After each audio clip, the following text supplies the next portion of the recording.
Why are Christians hypocrites and why do bad things happen to good people? These are questions that come up a lot, and I honestly encourage you to ask questions. When it comes to my own children, don't want them to believe in God because I say so or because, that's what you're supposed to do as a good Christian girl. I encourage you to ask questions. Our guest today, Janell, grew up as a quote, good Christian girl and had questions as she became an adult and was afraid of what she would find if she dug in. Actually, she was surprised at how real Jesus is and how he really is who he claims to be. But through that process, encouraged other young women to ask questions and to dive deep and don't just believe because someone said so. And now she hosts a podcast encouraging people to do just this. I'll tell you, when I was in my 20s, I would have told you, oh, being a Christian sounds like a great idea when I'm a grandma. But now I am too busy having fun, partying, drinking tequila. I'll put that in the back burner. But what I didn't understand is that Jesus came to give me life now and to give it more abundantly. Because what I was chasing, look at celebrities.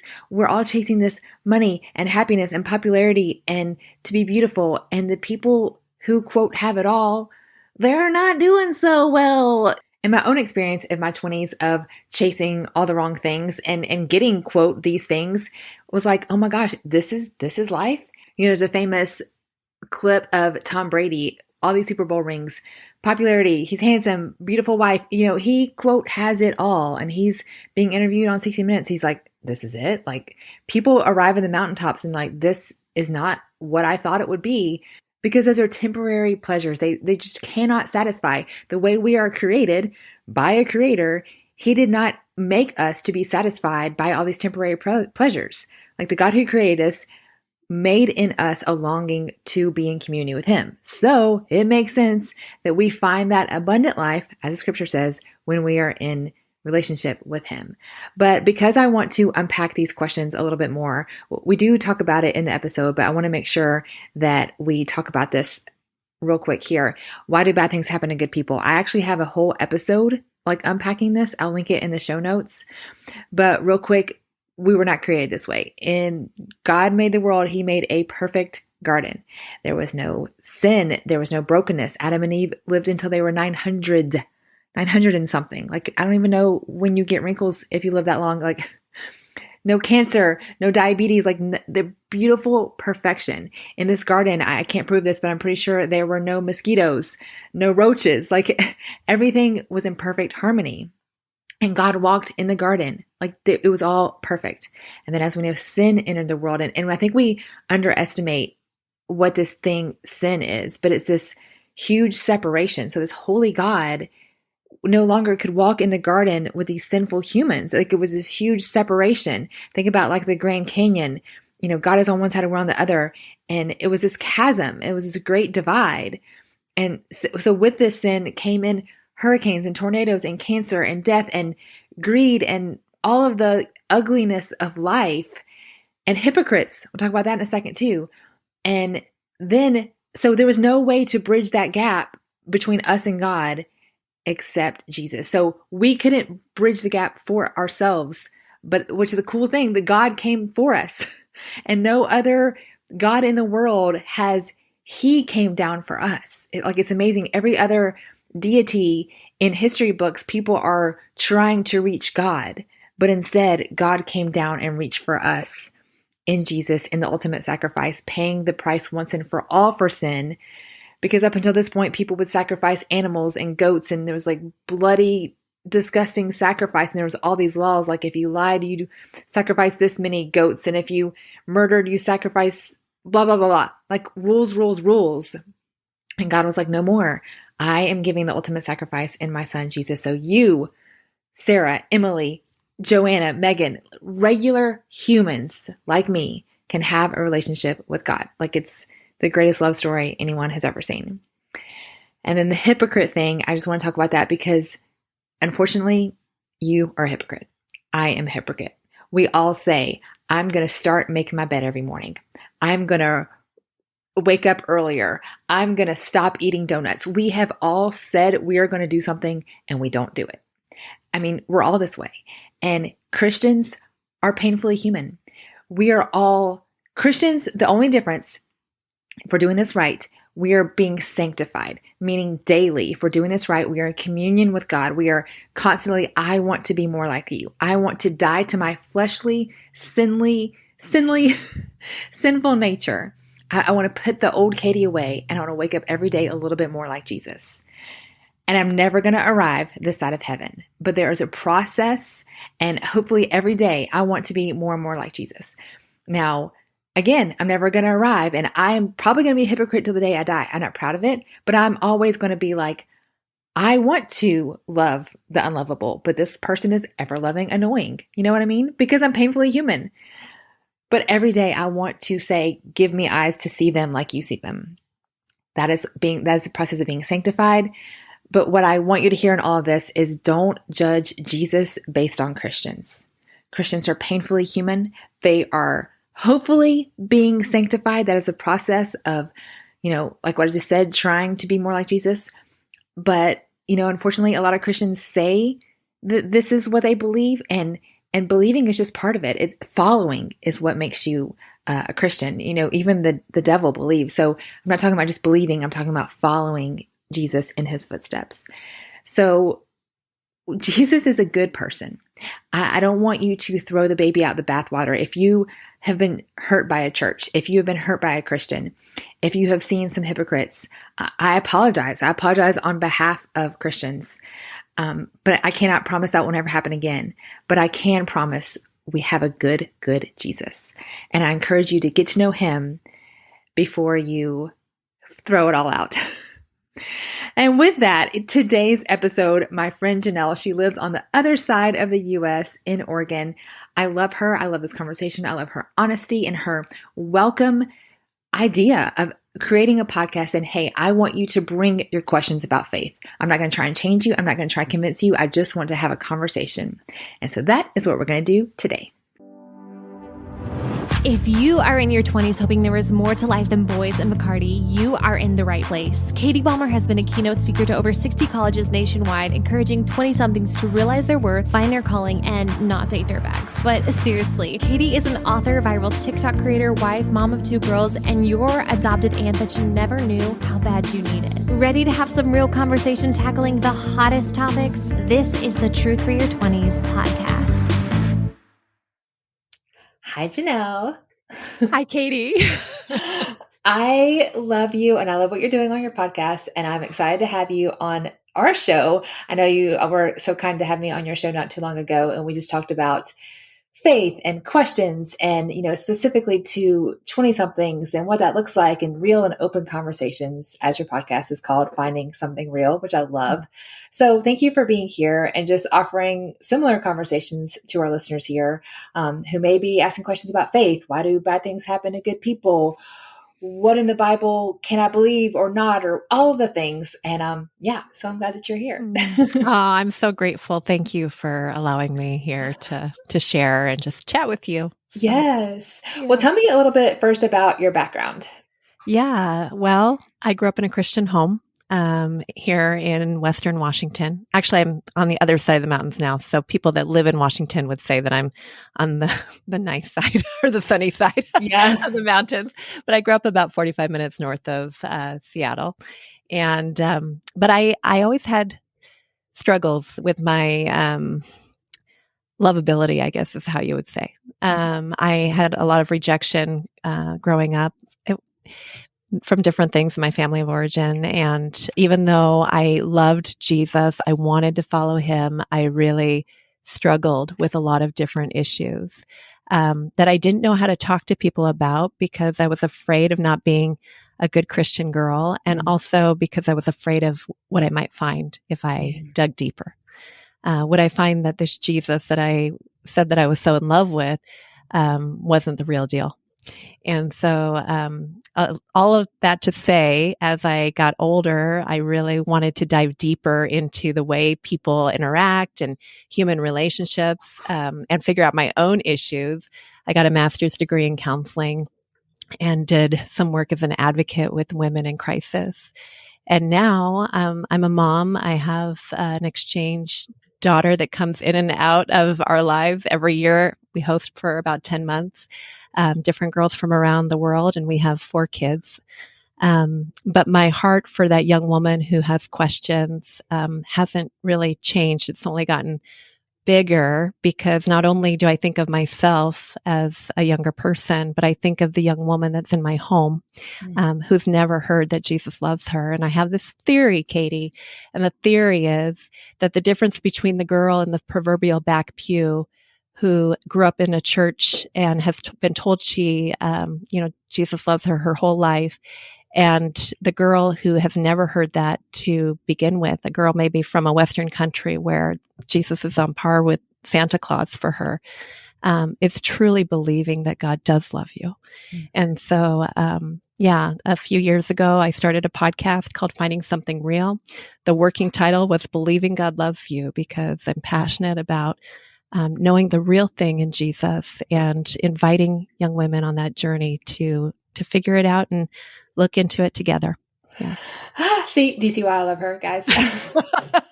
That's a long answer to your story. I loved every minute of it. I already wrote down, we got to do your highlight at the very beginning because it was so good.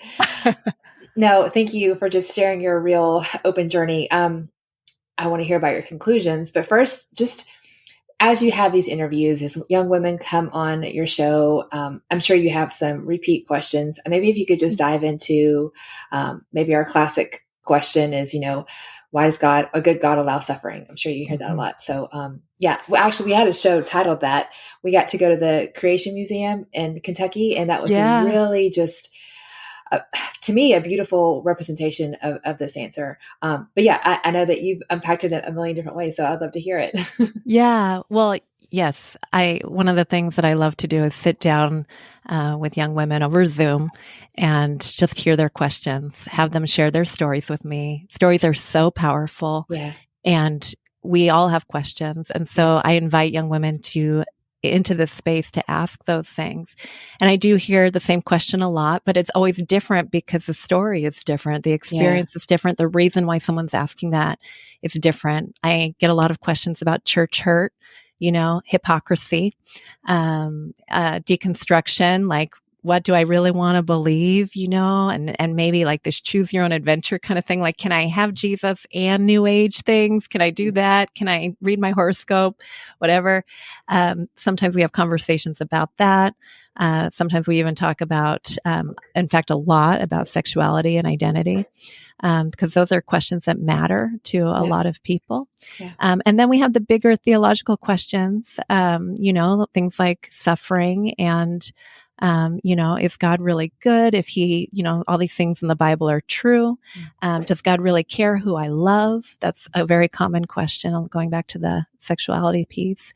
But yeah, it's been, I find that it never gets old because the conversations are new every time. And I'm learning along the way, as I get to do this and I steward this time with these young women and we invite Christian guests on to address their questions. I find that every time, even when you came on, I was like, Katie, I've never heard that insight before. And it's really beautiful because for each of these girls, the way we have it set up is the whole month is dedicated to one young woman. And so she comes on, she shares her questions with me. She shares her story. She knows that this is going to happen. Like we've talked ahead of time. And then we invite Christian guests on throughout the month. Episodes that we've recorded together, or maybe she doesn't come back.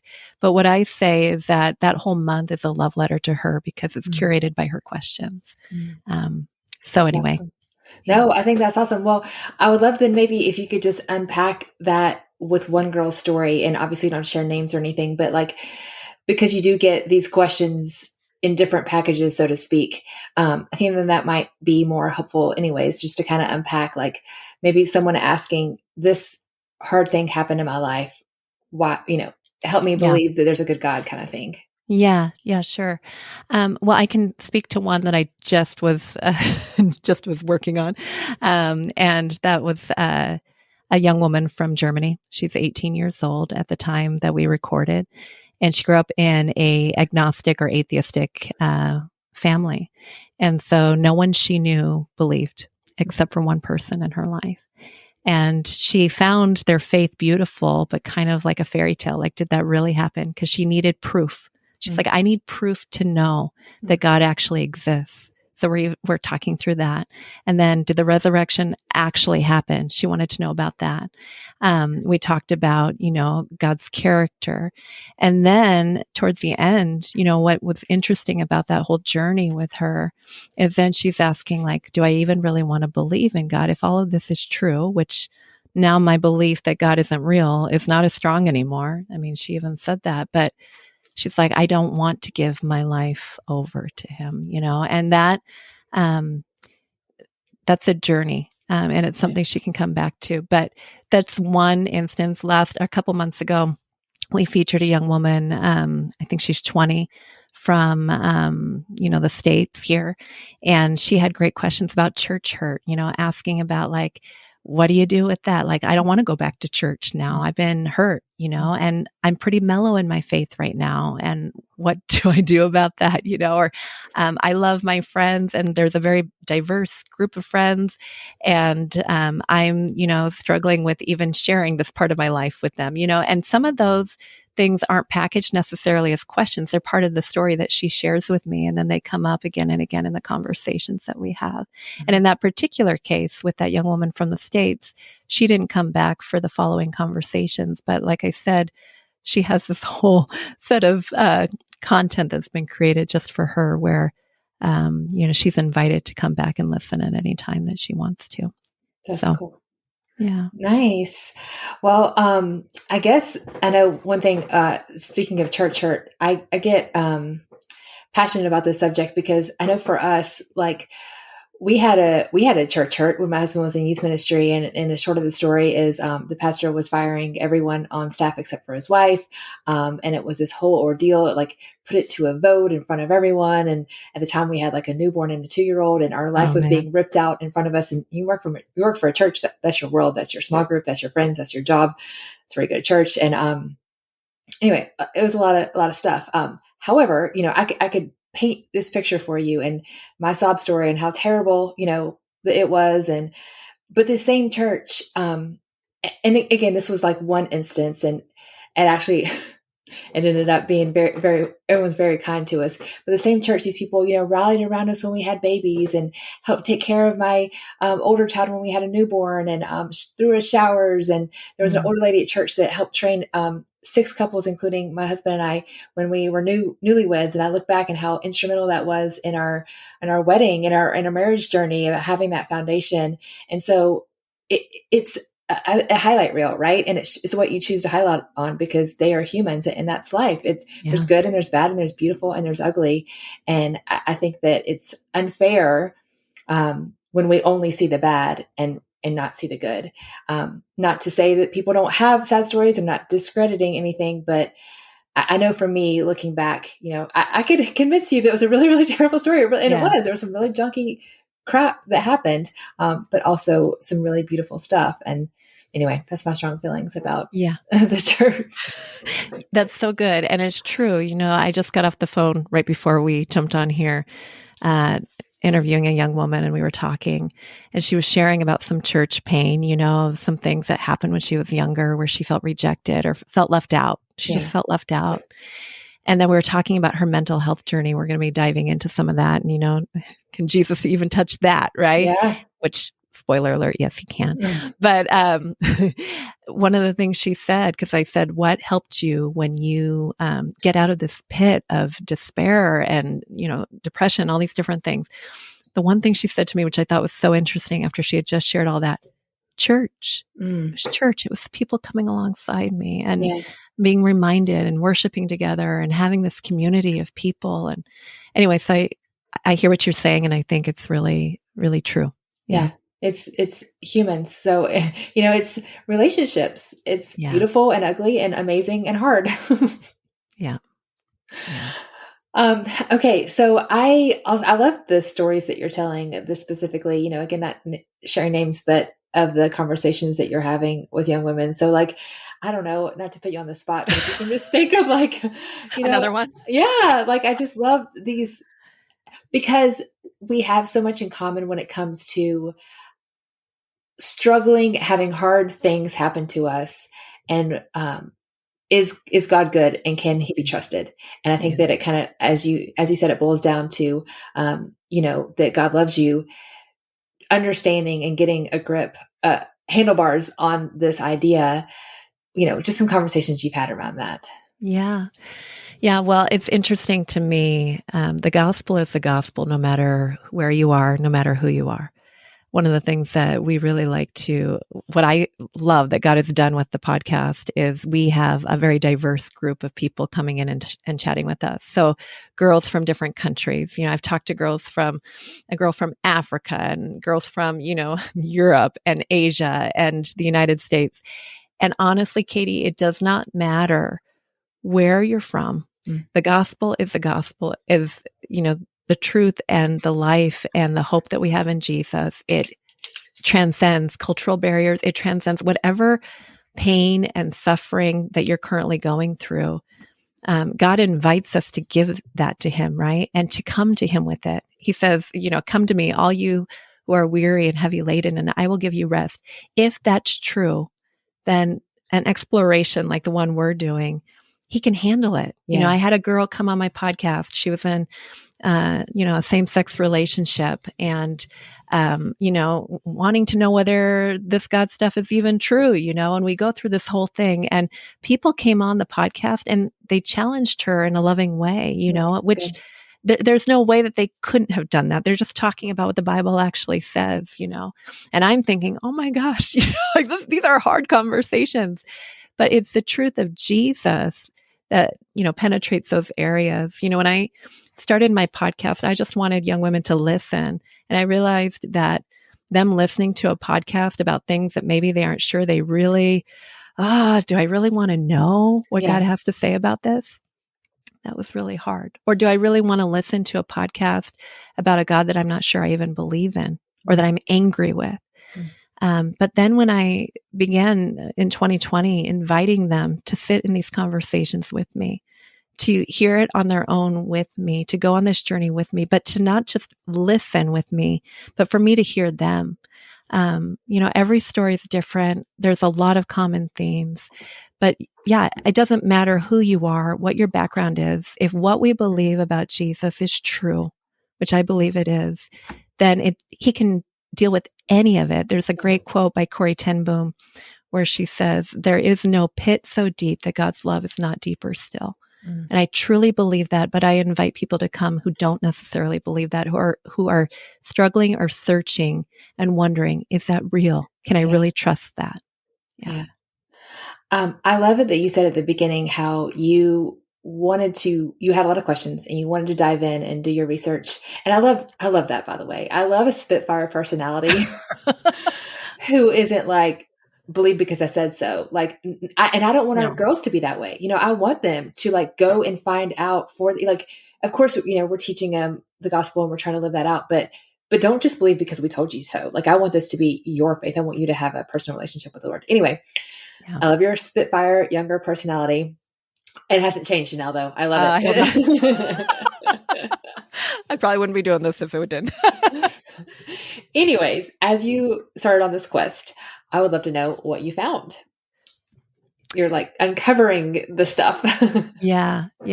Well, I found that the theory of, can I really trust the Lord to be real? It's not a theory, and I think I had found that before I started the podcast, otherwise I probably wouldn't have started it. Right. But, finding something real is an acronym: real, restoration, eternity, authenticity, and love. And my hypothesis is those things can only ultimately be found in relationship with Jesus Christ, the real thing. Restoration, who can save us from our own, mess? Only Jesus. Eternity, in eternity with him, only him, right? And there's obviously scriptures that can back all of this up. Authenticity, who am I really? Who am I really? I had somebody on my podcast, a guest, come on, an apologist, a guy who, talks about faith as a profession and reasons for faith. He's like, I am so excited for eternity because one day I'll know who I really am when I'm in the presence of my Savior. I'm thinking, yeah, that's so true. And then love. What is love? Like, we constantly are looking for it. We're constantly hungry for it. When I was younger, I was so obsessed with boys and I want to fill this void that I just want so bad. But real love, it's unconditional grace that we receive, and that's only found in Jesus. So that's my hypothesis, but it's lived and learned in my journey. And then to be able to have people who come on and encourage young women that I have on the podcast with that truth the same way, and really touch on, I wish that I could go back. And I love, Katie, by the way, that you talk about this too. I wish I could go back and be there for my younger self who was sitting there, looking all the parts and who would have loved to have sat down and thought, you want to hear my questions and I'm not a bad person for having these thoughts or like struggling with this. Yeah. And it's really opened up the door for me. There's no question or doubt that I have that I cannot take to the foot of the cross, or that I'm trying to hide from anything, like Jesus sees it all. And so, I don't know if that answers your question, but that's some of the things that I found. Hey, I hope you're loving this episode. And if you've been around here for a minute, you know that everything I do is to be who I needed when I was younger. And one of those favorite things I like to offer is online mentoring. Basically, my calendar's up, you pick a time you want to chat with me, and we make it happen. But I noticed in a lot of these calls, some of the same things come up. So what I did is just recorded everything. I recorded relationship advice, money advice, faith callings and questions, whatever it may be. I just recorded all of the most common things I hear in mentoring calls and have it available for you whenever you want to download it. Think about this as all the best advice from the podcast, what you might not hear on mentoring calls, and everything else from the internet all piled together. And by Truth for Your 20s listeners, get $20 off with promo code TRUTH. So the link is going to be waiting for you in my show notes and also my link in bio on Instagram. But it's basically all my best big sister advice, everything from online mentoring right there. My goal is this to be just a valuable resource for you to dive into anytime you need it, get a refresher anytime you need it. You can watch it unlimited amount of times. I had a girl message me saying she watched it twice because it was that helpful, and you get $20 off with promo code TRUTH. So the link again is right here in the show notes, and I hope you gain some truths for your 20s. Kind of switching gears of like facts and stats, all that kind of stuff. Like I've heard somewhere that, the probability of all of these, if Jesus not being who he is like 1 in a bazillion or whatever, you know what I mean? Like, just because, and there's so many sources that back up the Bible, so many more than the sources that were taught in our history classes. So there's no way it's made up because the disciples didn't die for a lie, stuff like that. Right. So just like apologetic kind of talk, because that's kind of your lane. That's why I invite the apologetics on. Yeah. Oh, yeah. The apologists on. No, I think for me, when I was in my lowest, in my 20s, we had after I was married, my husband and we had some miscarriages. And I came to this point where I was like, is God even real? Yeah. Is he even real? What if all I believe is a lie? And actually that allowed me to confront some things, And I went outside and I looked around and I'm just thinking, oh man, it's really, really hard to believe that all of this is by accident. Yeah. And I talked to my husband, who had been a biology and science teacher for 12 years in the high schools. And I said, why, this was like, late at night. I'm like, why do you believe? Are you sure that God actually exists? Yeah. He goes, Janell, I'm a scientist. He goes, for every action, there's an equal reaction. And he goes, listen, I know that there's evil in this world. I know it. And he goes, that means that there's an equal good. Mm. And, that has helped me. That was like the start of my journey. And then I started listening to smart people, apologists, people like J. Warner Wallace and, some of the guys that have worked with like Stand to Reason, Greg Koukl, and these different guys that go around. Who else am I thinking of? I can't think off the top of my head. Lee Strobel, Josh McDowell. Yes, all these people. Sean McDowell, his son, does great work too. Frank Turek. But, there's so many things. But when I'm in the lowest place, that's where I go back to. I know that there's a God. Yeah. And then there's a lot of, there's so much research out there. Like you said, do I have the stats off the top of my head? No, but it's like 1 in a crazy billion, trillion, the chances of us even being here. And Richard Dawkins, probably the most famous atheist in the world, he was on a podcast called Unbelievable last year. And he was talking to the host, Justin Brierley, who also does apologetics. And he has a great TikTok account, by the way. And he was just like, if you wanted someone like me to believe in a God, it would be based on the fine tuning, because everything looks suspiciously designed, right? And it does. Yeah. So it takes actually, I believe, and I think that there's a lot of research and statistics, and maybe we could go more into that, but it would just be off the top of my head, and I'm a little sleep deprived, so I probably won't give you anything good.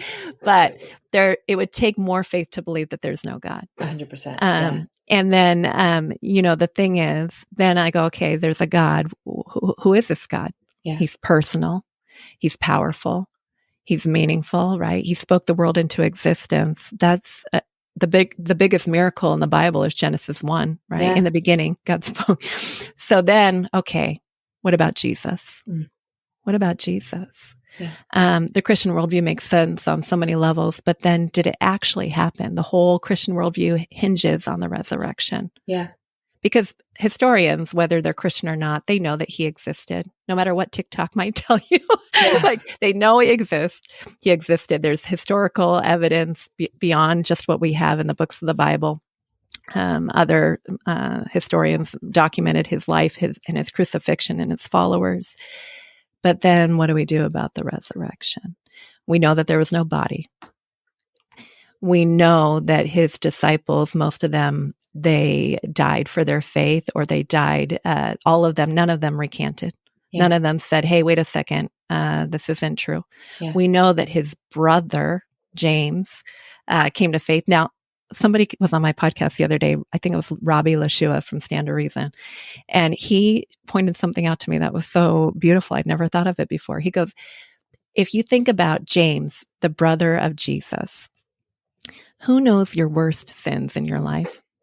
Your sibling. Yeah. Your sibling knows. Your sibling knows what a jerk you can be, right? Yeah. I mean, I have 4 kids of my own, plus an exchange student. I know how crazy my kids can be to one another. James was a skeptic when Jesus was here, right? Because he probably was annoyed by his perfect older brother. Yeah. Mary's like, James, why can't you be like Jesus? Yeah, exactly. That's what this guy pointed out.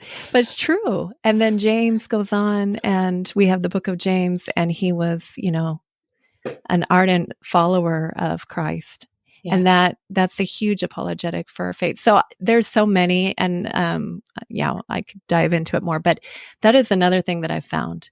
My faith in doing this has become stronger and stronger, and more convinced that Jesus is the real thing, and that he can touch, if his promises are true, if they are yes and amen, right? Where he invites us to throw our burdens on him, where he invites us to come to him when we are exhausted, where he invites us to give our anxieties, our loneliness, all of those things on him, then I want to know, is it real? Yeah. And what I keep finding more and more and more, and I go deeper and deeper in this, yes, he can handle it.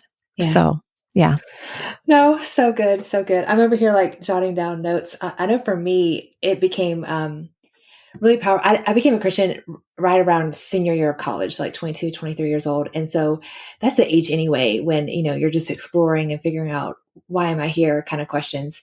And around that time, I spent a summer in New York City, and the Met, the Metropolitan Museum of Art in New York City, has a whole room with thousands of sculptures and artists' paintings and tons of work about Jesus and the resurrection. Mm-hmm. And it's dated, people who knew him or knew people who knew him, very recent to the time he walked on this earth. And I'm like looking at this in this, secular museum. It's not it's, mm-hmm. And I'm like, how can did all these people make it up? Did all these people just draw this for kicks and giggles? Like, yeah. It's amazing. Well, speaking of that, so J. Warner Wallace, if you're not familiar with who he is, he's a former homicide detective. He was an atheist, came to faith. He's written some great books, but one of them I'm looking at right now as we're talking. It's called Person of Interest. And it's written for somebody who's skeptical of the Bible. And it's saying, why should I look at Jesus, even if I have a really hard time with the Bible? And he talks about that. All these works of art, all of our science, even mathematics, all these different things point to this one person. The calendar changing. Crazy. Yeah. AD to BC. Yeah. It's crazy. Yeah. Another quick thing that has just kind of like changed my perspective, and now I can't help but notice it. I heard a pastor say one time that God made the world beautiful over functional, because when you think about, the bees pollinating and the food cycle, he could have made it so simple and just a few flowers and a few butterflies or whatever. If I was in charge, and let's be thankful I'm not, it would be like 5 varieties of flowers or trees, and it is infinite colors and varieties and blooms and caterpillars. Like all of it is just mind-blowingly beautiful. And I think Lisa TerKeurst talks about this, that we're in between 2 gardens, like the Garden of Eden and heaven. And all of this beauty is just a glimpse that this isn't our home. Yeah. And now I can't help but look at a caterpillar, which by the way, they give me heebie-jeebies with all their legs, but they're fascinatingly, like intricately, amazingly designed. I never would have come up with that on my own. Yeah, exactly. Or the fact that every single one of us has a unique fingerprint. Yes. Every single one. If you Google it, like, what are the chances of me having the same fingerprint as somebody else? I think they have like 30 something billion, 1 in 30 something billion, because it's never happened in the history of ever. I mean, think about that. It's just incredible how we've been designed and how this world has been designed. Yeah. Okay. So now so maybe someone's listening like, okay, I believe you. Like, of course I believe there's a God. Of course I believe that Jesus, he lived, he died, he rose again. Why does that matter for my 20-something-year-old life? The $1 million question. I know that you talk about that a lot. So I would love for you to talk about it. Yeah. Well, I loved what you said, Katie, when you were on my podcast. He's not, the side thing. He's the main thing. Yeah. I remember talking to a friend one time. She was talking about her daughter, and she's like, it's like she's got Jesus in her pocket right now. And I used to do that a little bit. I'll be honest. In my late teens, early 20s, I was in a relationship I knew wasn't right. I was walking in a way that wasn't congruent with what I said I believed, but I still was talking to people about Jesus and going to church and doing all the things. And I was pretty miserable. It was pretty miserable because Jesus doesn't fit very well in our pockets. Yeah. He's either the main thing or he's nothing. The in-between, C.S. Lewis says, like he doesn't give us that option. Right. He really doesn't. When you look at Christ, he's either it or he's not. Yeah. He's not the good guy. A lot of people, if you poll people today, I know Barna's done some research on this.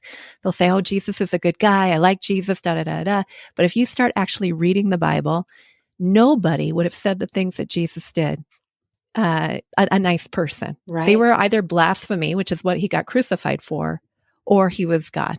And so I think when we look at Jesus, when we really look at him, he's everything. And when we try to fit him in our pocket, and you'll find that you tend to be pretty torn between 2 worlds.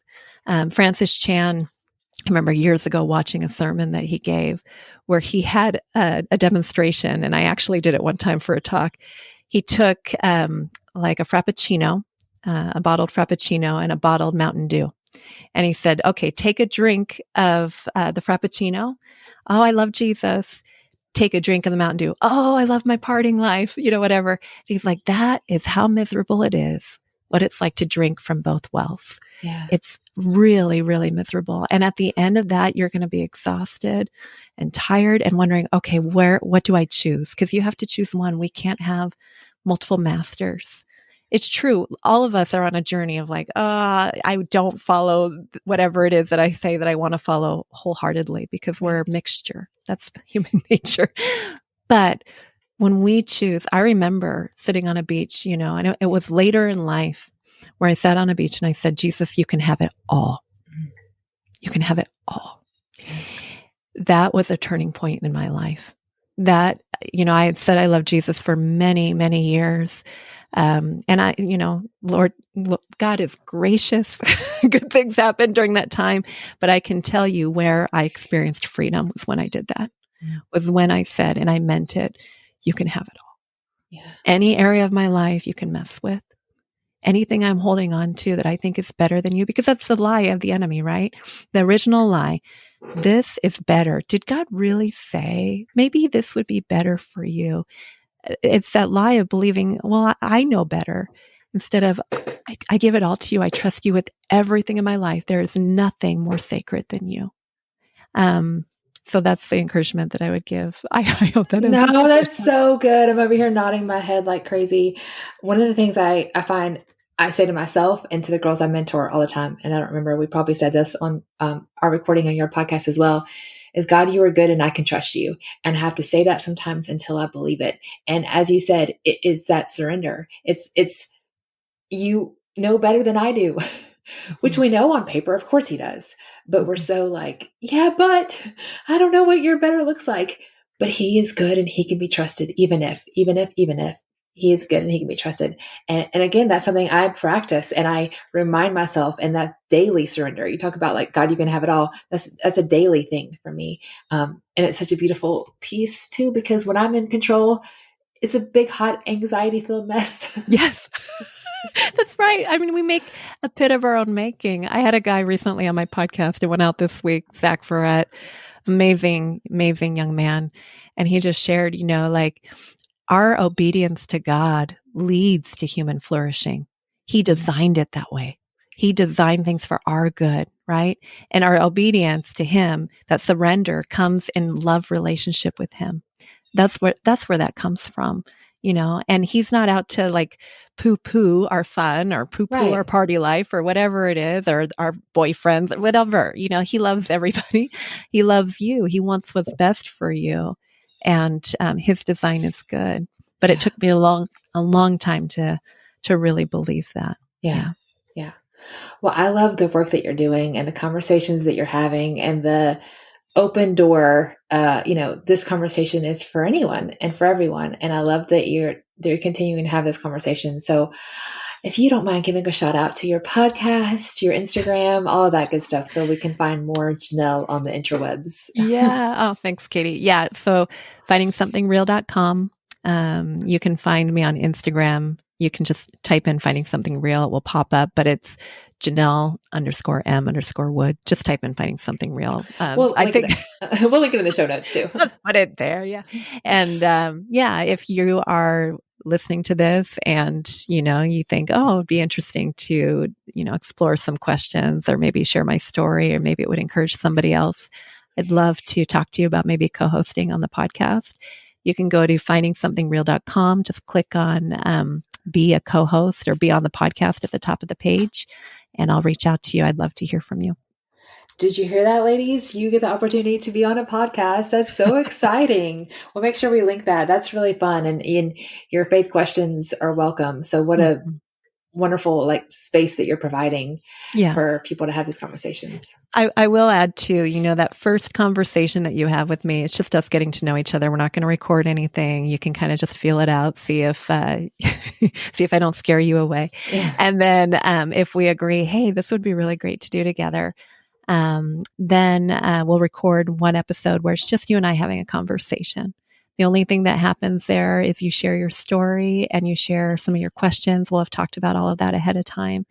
And then together we invite people to come on. And so it's as much as you want to be involved or as little. But I was just talking to a young woman today, the one that I was on the phone call with before this. And I just said, I want to make this a safe, loving place for you as you go through this journey.